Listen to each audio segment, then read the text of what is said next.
And in terms of I don't think it's Christmas finish.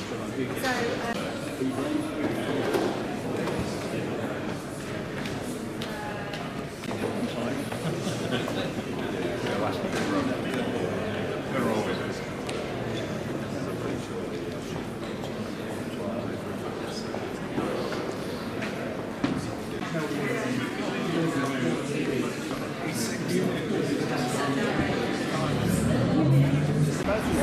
Grab some champagne and nice to see you.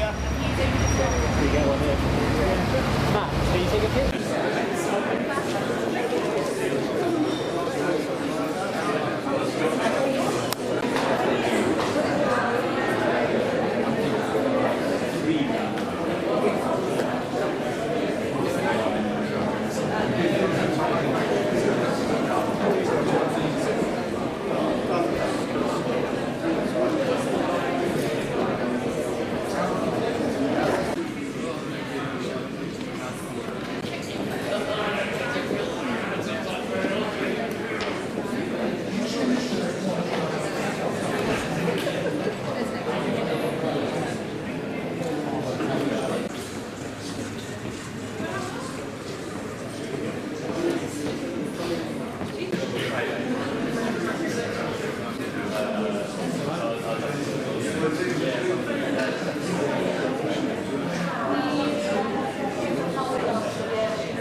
So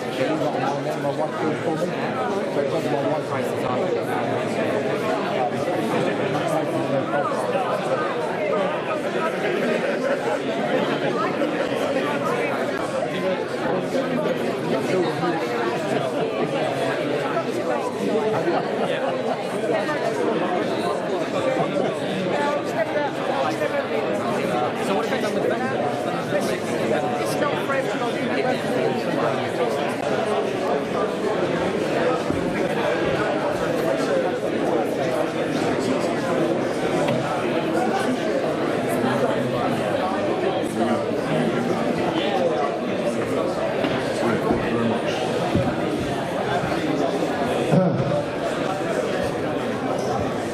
Your Royal Highness, ladies and gentlemen, a very warm welcome to the National Army Museum for the official launch of the third official volume of the Royal Army Veterinary Corps from 1962 to December 21. It's a great privilege to introduce myself.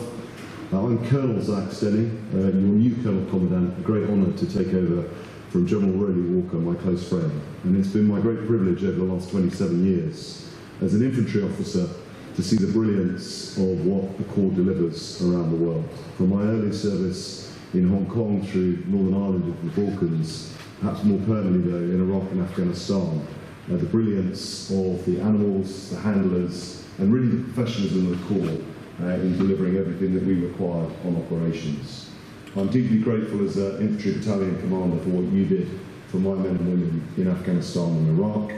And I recognise how much you continue to do here in the United Kingdom on state ceremonial, but more importantly, deployed globally on operations. And I look forward to meeting more of you this evening. Can I also extend a massive thank you to the staff of the National Army Museum for hosting us in this remarkable venue, in particular Mike O'Connor and Helen Taylor, who I know have put so much work into this evening. A special thank you also to our sponsors who helped us raise the very generous £9,000 to help us actually publish the book, which is a critical thing for any author, clearly. And we're very grateful for your most general donations to help us facilitate to do that. But of course, the most important event this evening is to introduce our author. And so I'd like to hand over to Chris Hands. I've had the privilege of meeting Chris not for too long this evening, but I think what I've heard from all of you, the leadership and his colleagues, is quite what a remarkable effort Chris has put into this personally to deliver such a fantastic volume of the Corps. He is and works on a farm down in Somerset. He's got family commitments, and he's all done all of this in his spare time. I'll let him explain what he's done, but I'd just like you to join me in really thanking Chris at the outset for his significant contribution to the history of our Corps. Thank you, Chris.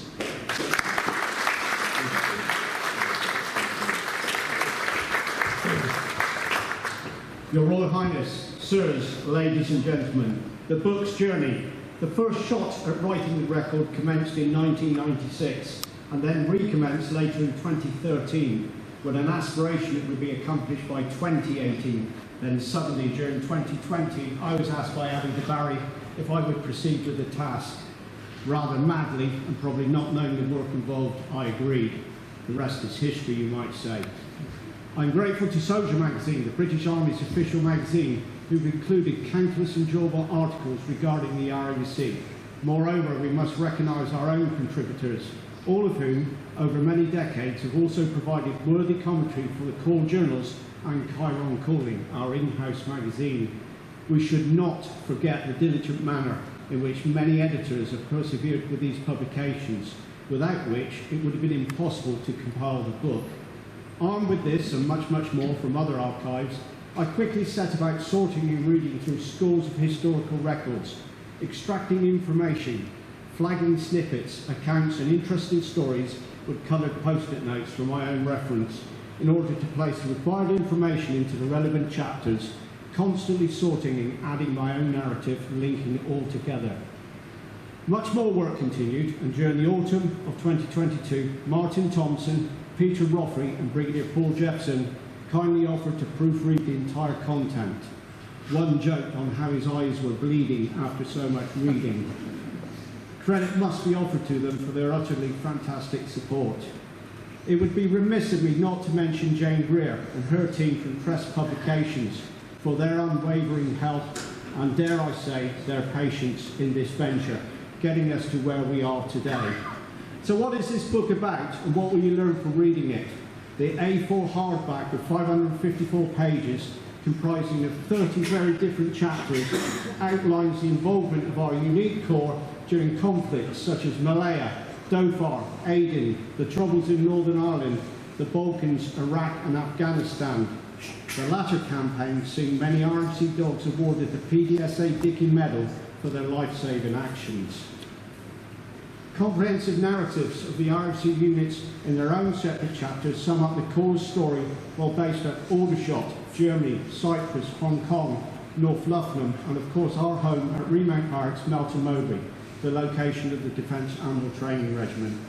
Other segments of the reading include the inception of the RAVC TA and reserves, the women of the WRAC and RAVC who have played an immense part in the Corps' heritage, pack animal transport, past and present, ceremonial or warrior horses located here in the capital, a huge source of pride to the nation, not only on state occasions but each and every day.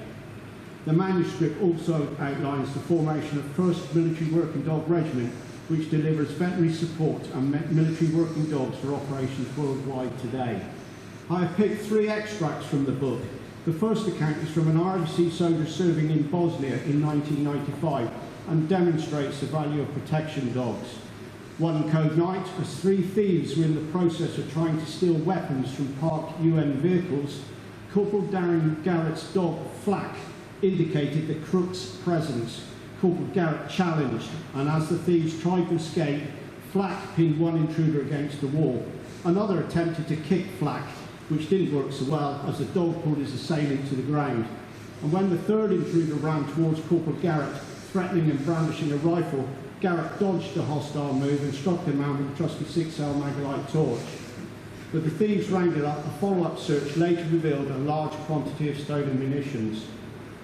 During 2003, Lance Corporal Matt Ball, RAVC, and his tracker dog were in pursuit of a terrorist in Belfast when, together, they stared danger in the face and survived as they approached the armed terrorists hiding in waste ground at the end of the track. Here, Corporal Ball and his Royal Irish Coverman held the terrorist until the police arrived. Corporal Ball was duly recognised for his courageous actions and was awarded the Queen's Commendation for bravery in the operational awards later that year. And finally, a quotation from Brigadier Gareth Collett, CBE, the Director of Defence, EOD and Search in 2012. Of all the capabilities introduced to save life, military working dogs were the most capable countermeasure to the Taliban's industrial use of IEDs.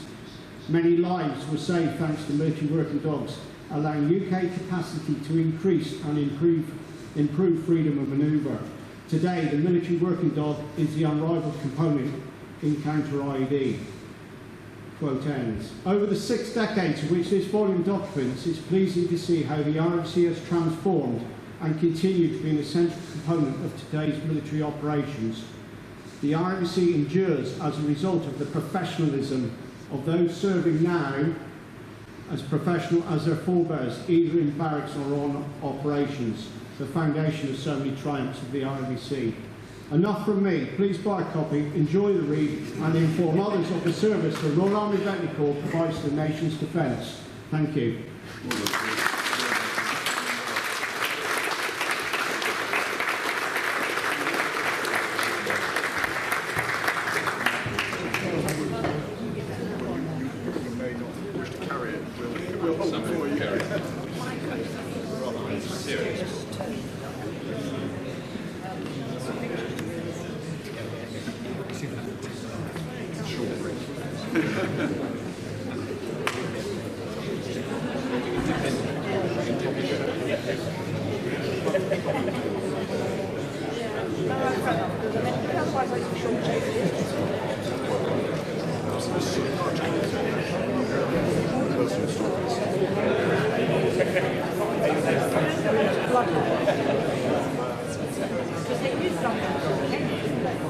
That's when they gave them up.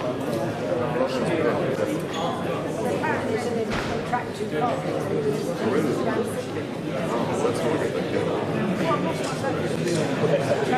I could do something.